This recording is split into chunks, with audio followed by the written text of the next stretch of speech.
Hey, what's up guys? This is Guy here with KBTrainings. In this video, I'm going to install solid state drives on this server, and together we're going to download and install VMware ESXi on this. I also showed you my data center already. If you haven't watched it, there's another video. The link is in the description, and I've also put a card over here. The video looks like this.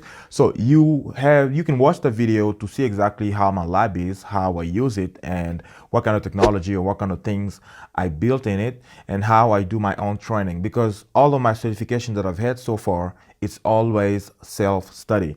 I install routers, I install switches, virtual machines. I have some hardware, physical routers and switches, but this one is my go-to. This one is where I put all the virtual machines. So together here, I'm going to show you how I install the SSDs inside the server. I have 6 hard drives. 3 of them will be SSDs and 3 others will be HDDs. SSDs will be there for virtual machines and HDDs will be on the server for storage. I'm going to install a FreeNAS storage, and I'll show all of that here.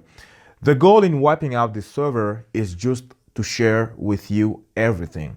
These are things that I do very often. I do it every 3 months or 6 months. But the goal here is to do it in front of a camera and show you how it's done, show you how I go around doing this, and help you build those skills that you have or that you need to go out and make money. The goal is to go out and make money. So if you like to learn, if you want to be with me in this mood of doing labs and installing things, don't forget to subscribe and watch all the videos that I put here. My goal in 2020 is to post at least 2 videos every week on KBTrainings, so you can subscribe to see all those videos. If you know something already, you can skip the video, but I go from zero to engineer. So if there is some zero stuff that I'm talking about and you know it already, don't get mad, just skip the video. But this is for everybody. This is for beginners and for even advanced engineers that want to have their labs and practice. All right, so I'm going to change my setup a little bit. This camera is going to move forward and look at this part of the server because I'm going to be installing those here. And the other camera will be focused on one of the monitors where you can see the output from the server. And yep, that's it. Let's get started. To download the ESXi, we just go on Google and look up for VMware ESXi download. And we have a link and we follow that link. It's supposed to be on this page. We need an account to download ESXi. So if you have an account, you just put your username and password over here. If you don't have an account, you need to create one. We don't have an account right now, so that's why we need to create one. I put the first name as KBTrainings, and the last name is tech. And for the email address, I just put contact@kbtrainings.com. That's the email address. That's the email address you can use to reach me if you want to, if you feel like doing it. But then we click continue. And we have this long form that we have to fill out to register. The email address, we're repeating the same one. The password, I'm creating a new password now. And we're repeating the password. And then the first name, KBTrainings, last name, Tech. Where are you working? I'm working in KBTrainings. I mean, what company is this for? I just put KBTrainings. And you should put a business phone number here. It's required apparently. And I put my business phone number over there, the address as well.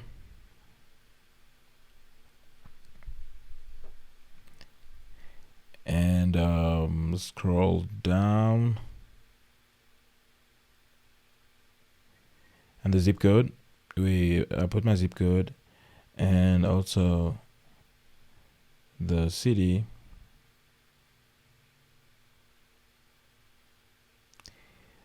Actually, this is a voiceover. This was recorded in French because I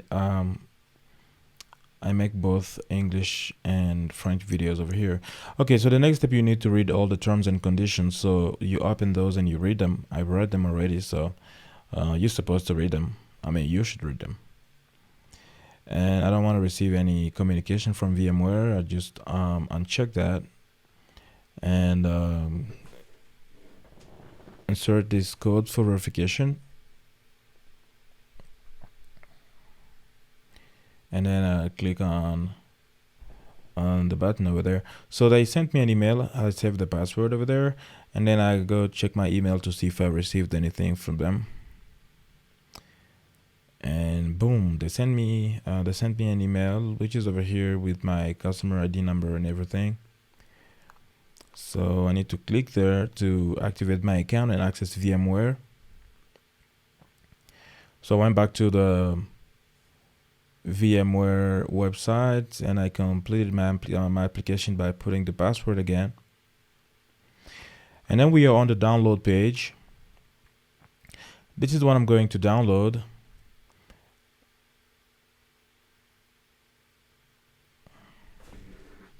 All right. All the other appliances like the vCenter and all the other ones, I'm going to download them later. But today we're just installing the VMware ESXi 6.7.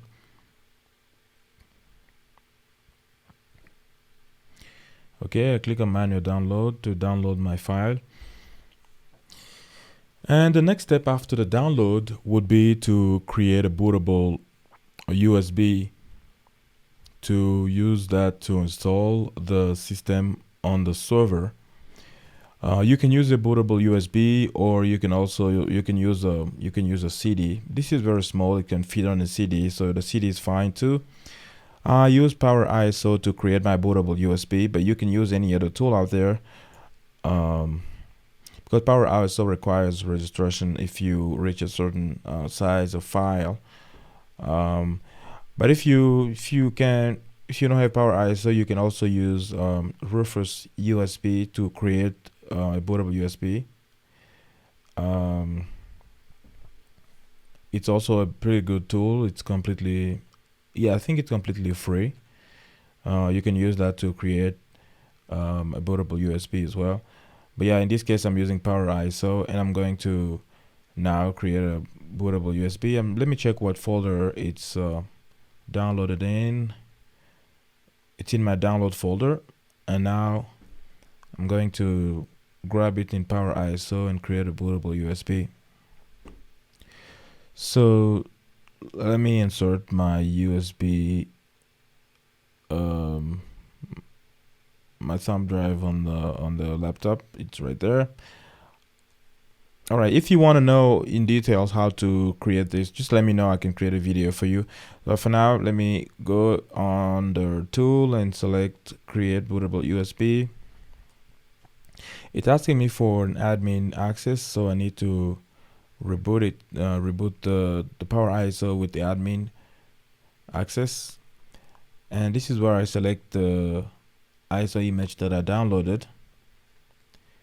I click on OK, and then I select the USB that I have.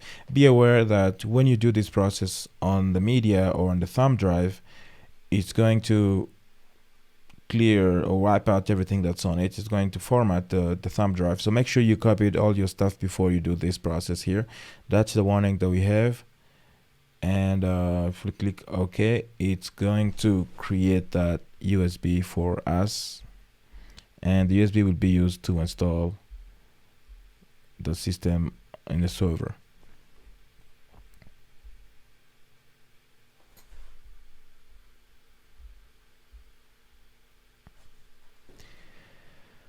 All right, I'm going to accelerate this a little bit.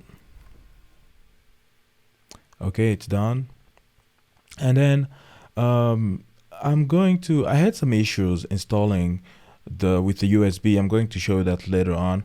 But if it doesn't work, you can switch to CD. That's why on here I am doing both at the same time. So I'm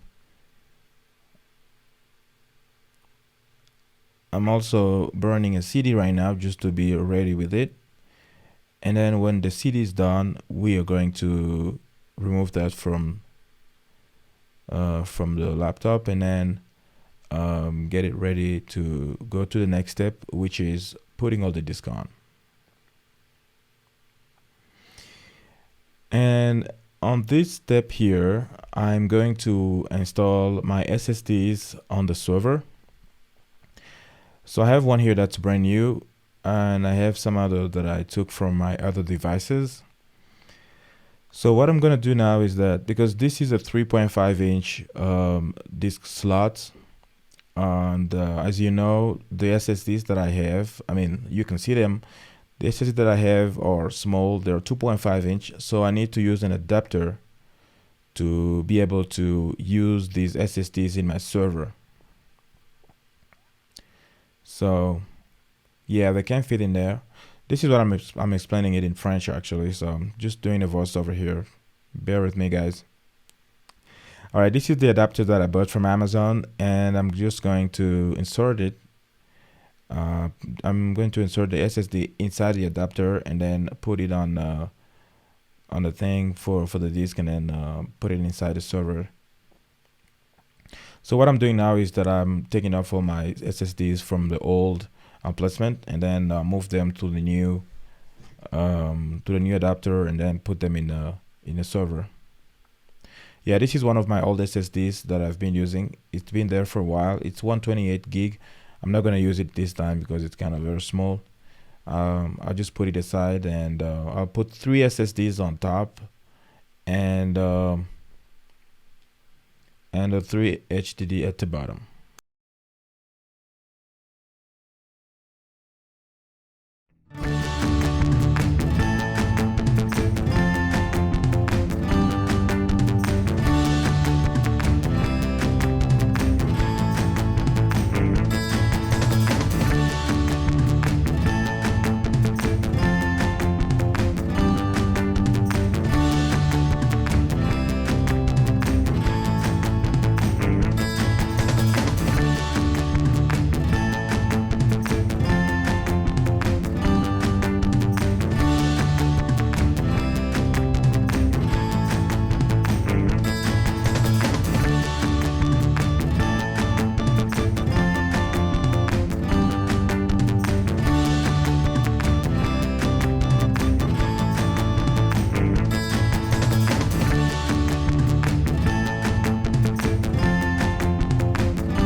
All right, I'm done cleaning and everything. So this is the inside of my server, just like any regular server.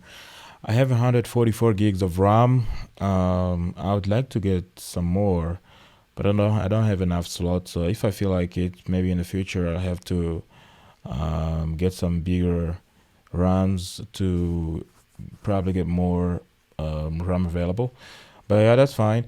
And this is the 10 gig network card that I talked about in my data center video. And it's also very useful because I have a lot of virtual machines on this server, so they need a high bandwidth to connect to the home network. All right, so now I'm putting all the servers inside. I mean, all the disk. So as I said, the first row would be, like the top row would be for SSDs. I insert the first one, which is a 1 terabyte. And then followed by the second one, which is a 500 gig.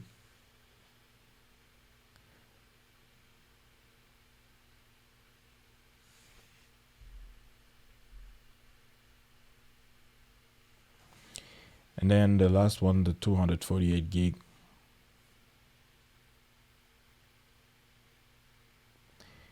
And all the hard drive will go at the bottom.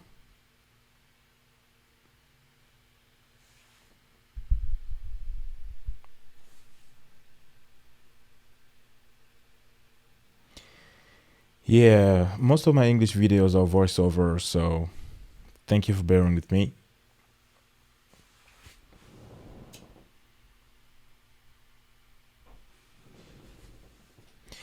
All right, this one doesn't want to get in. take a look and see if there's anything inside. Nope, there's nothing. Just put it over. All right, now it fits. As you can see, I didn't use the big camera. I just put a GoPro on top of my server to look at the screen, and now I inserted power, and the server is booting up now. Let me just give you some sound from the server instead of just talking in silence like this.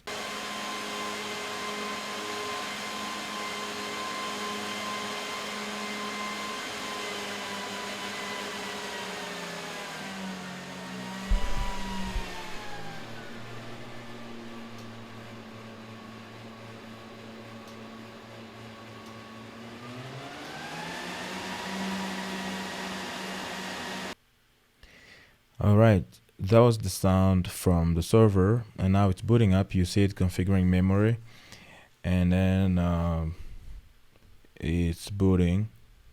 So the next step would be to configure all the virtual drives. It has 44 gig. Asking me to press Ctrl R to run the configuration utility for the RAID controller.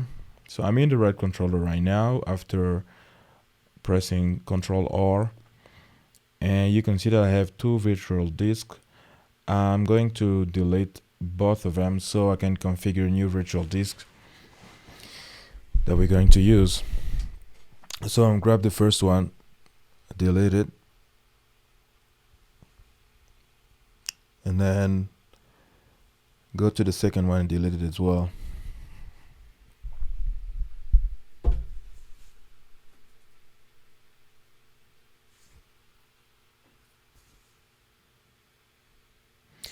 Okay, so now I have no disk, and then I'm going to create new disk. So first of all, I will be using our 3 hard drives in RAID 0. So if you don't know about RAID, it's called redundancy array of independent disk. It has different levels that you can set. So I use often the RAID 0, which is just like a combination of 2 different disks, and you get the total of the 2 disks in capacity. Like if you use RAID 0 and you have 2 terabyte of drive, you're going to get 2 terabyte on each disk. You're going to get 4 total. So the data is written on those 2 disks at the same time. Like it's written across those 2 disks. And if you go for the red one, that one is for the mirroring. So if you do the red one and you have 2 terabytes per disk, you'll still have 2 terabytes because one of the disks is mirroring on the other. And then there's RAID 5, which is also kind of popular. That one just uses, at least you need to have a minimum of 3 disks, and one of the disks, each disk would reserve a space for data recovery. So there will you'll have some parity, data parity written on a section of each of the disks. So if any of the disk fails, you'll be able to recover using that parity data that you have. All right, so I'm going to create the virtual disk using the 3 2 terabyte hard drives, and I'm going to name it storage because that's where I'm going to create a freelance server. If you want to watch that, make sure you are subscribed, and I click OK. And it says that it's recommended to initialize the server, the disk. That's what I'm going to do next. I click, I press F2 and press initialize and click yes. It's like a format. It's like formatting a disk. So it's wiping out everything and getting it ready for the server. So now I'll keep on moving and create some more virtual disks with my SSDs. And as I said, SSDs will be independent. So I'll have one SSD per virtual disk.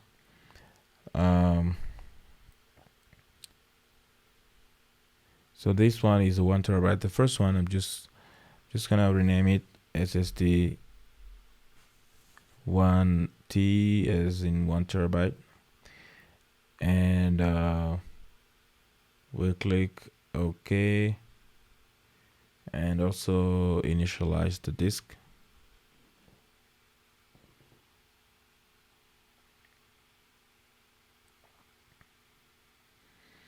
It takes a moment and it's done. And I go to the second one,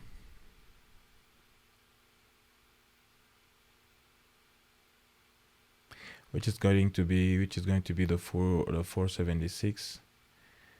I'll just rename it SSD 500. Okay, yeah, let's accelerate this a little bit. It's exactly just the same process for each disk. You create the virtual disk, you initialize, and move on. So let's put some speed here. All right, and the next step would be to select the boot disk. So to do that, we need to go under controller management. And to get there, you just do, on my server, I do control next or control N. I go under controller management, and then I go here and select the 248 gig disk, because that's the one I'm gonna install the system on. Now let's move to the next step, which is installing the system.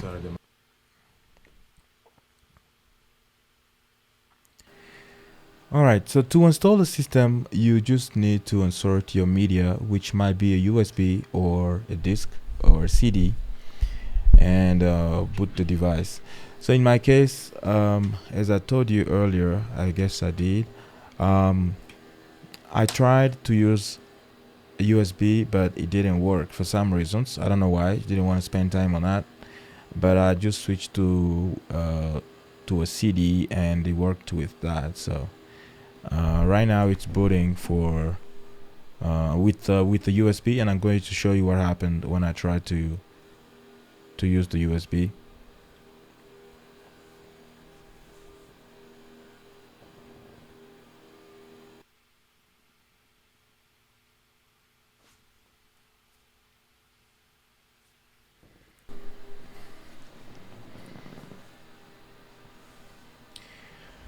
Okay, and sometime when it's booting, you don't get to the right media right away. If you know where your system is, you need to guide the server to that file by using the boot manager. It's saying there that if you click F11, you get to the boot manager, which I did. Now it's going to the boot manager, and I'll select the USB, and you're going to see how it fails dramatically. I'm kidding. Yeah, so it's going to fail with the USB. So that is the IP for the D drive. I think that's how it's called. All right, so I go under I'm going to select hard drive C and select disk manager to see if it's going to boot or not, but as you will see, it will not boot.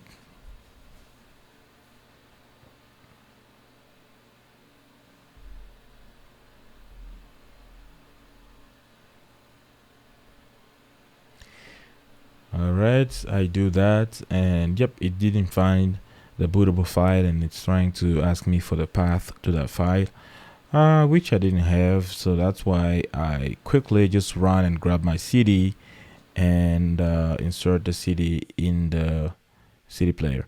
So right, so that's the CD that I just burnt, that I created, and I'm going to put it in the player, and then do the same reboot using the CD.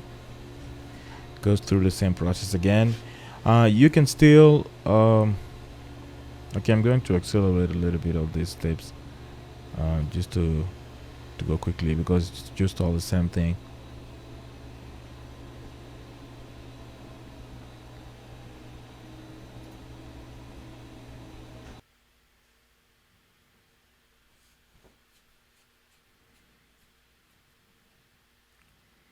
All right, at first you're going to notice that it didn't really see the CD. I had to click F1 again to get it to boot on the CD.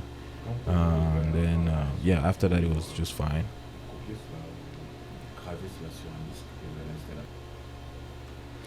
All right, so now we are about to install ESXi 6.7.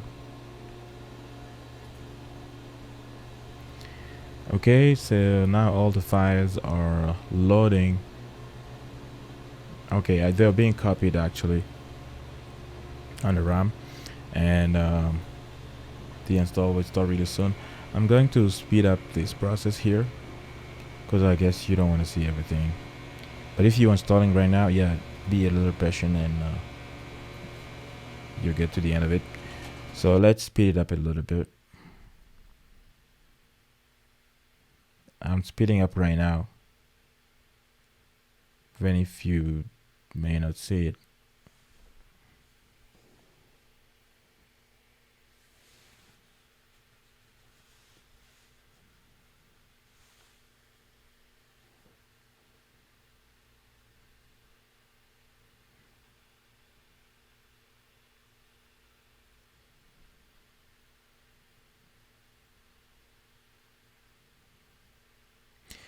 Okay, so you see the system now coming up, and I mean the installation is still ongoing.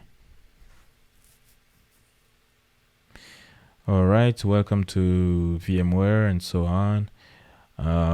Click enter to continue with the installation. So we are going to click enter. And here you need to read the end user license agreement. You should read all of this. I did, because we're supposed to read them. All right, so when you click next, it's scanning to show you all the disks that you have available on your server. And of course, yeah, these are the disks that we have, the 6 terabyte and the SSDs. So I'm going to select the smaller one, the 223 gig, and we'll install the system on that one.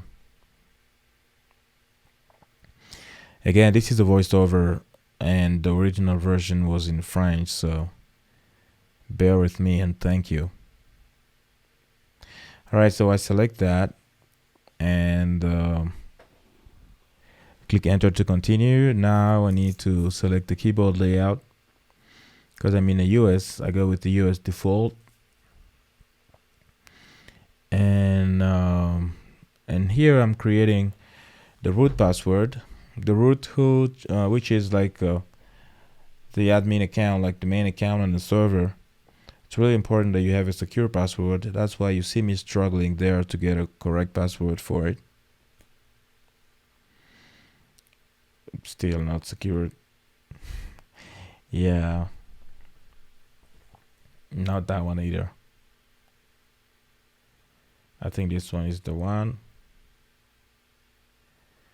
Okay, you repeat it twice and click enter to continue. It's also scanning the system, and now it gives me a message just saying that this my CPU may not be supported in the next version of ESXi, which is fine. My server is not that new. It's a little bit old, not very old either, but it's good. So the processor that it has will probably not be supported next time, so that's fine. And it says click F11 to install. I'm going to click F11 to start the install. All right, it's installing now.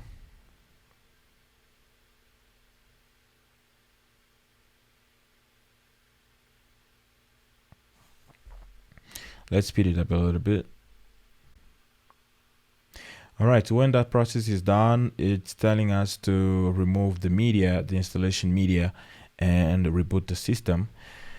So because I used the CD, I'm going to remove the CD from the player and click enter to reboot the system.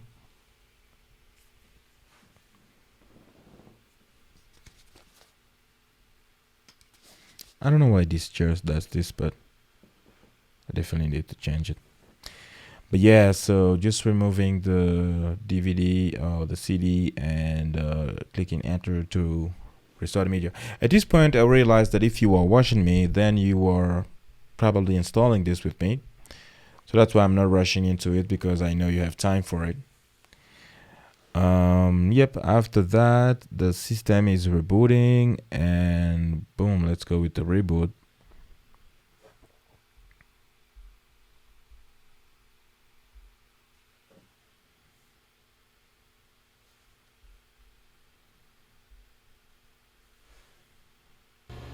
All right, it's rebooting right now, as you can see.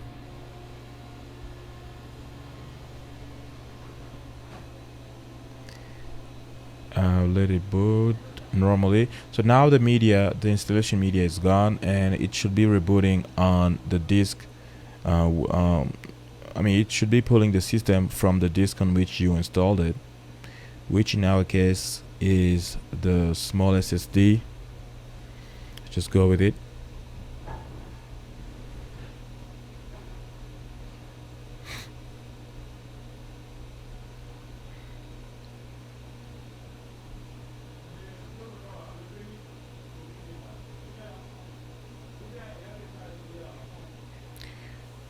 All right.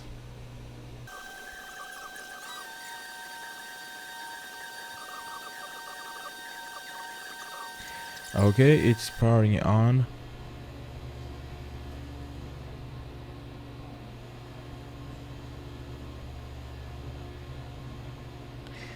I like this yellow and gray. It looks so good. Okay, alright, so the system is on, and you can see that it's set to DHCP with an IP that I don't like. So the next step will be to configure the management interface. Alright, so I like to give to my servers static IPs so that I know exactly the IPs and I can track them. So I don't like DHCP on the main servers in my topologies. So I'm struggling with the password again, trying to get into, and you click F2 at this point to get to the configuration of the server of the ESXi.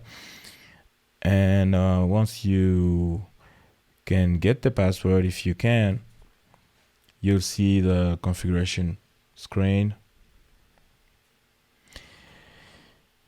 And on the configuration screen, you go under Configure Management Network. You click on it and go under IPv4 configuration and click on that as well.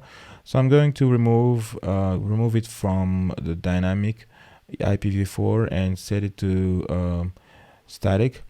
And then I'll put 10.0.0.20, so that's 20. This is for now for the installation, but actually when I put it back in a rack, I'll probably set it to something else.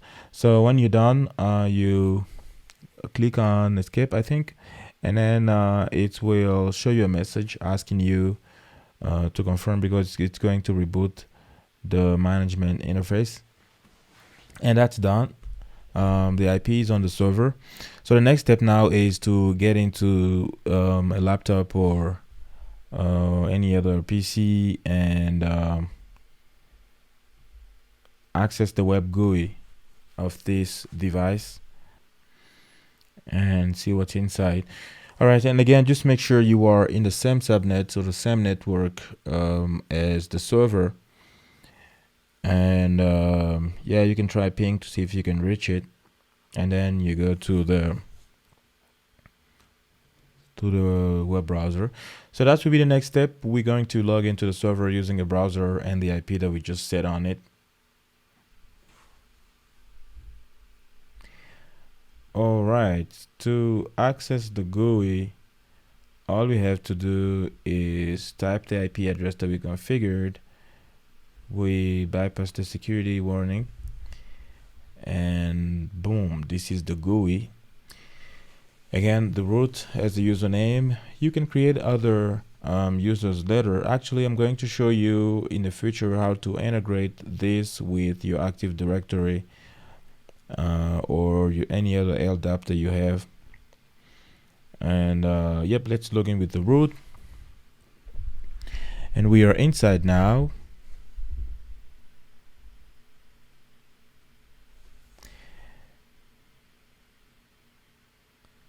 You can see that we don't have any virtual machine. We have just one data storage which has the server installed on, and yeah, there's no virtual machines.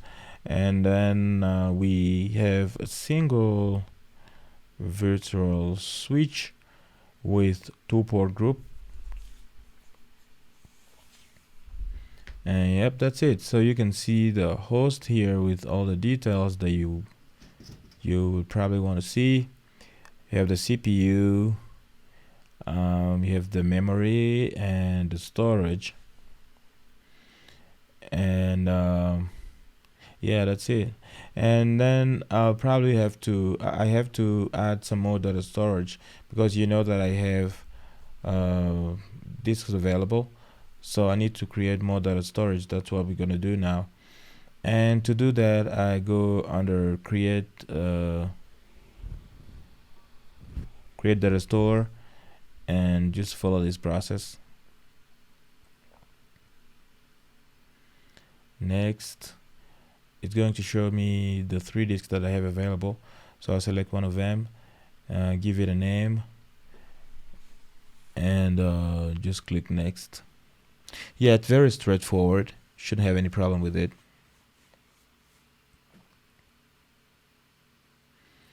All right.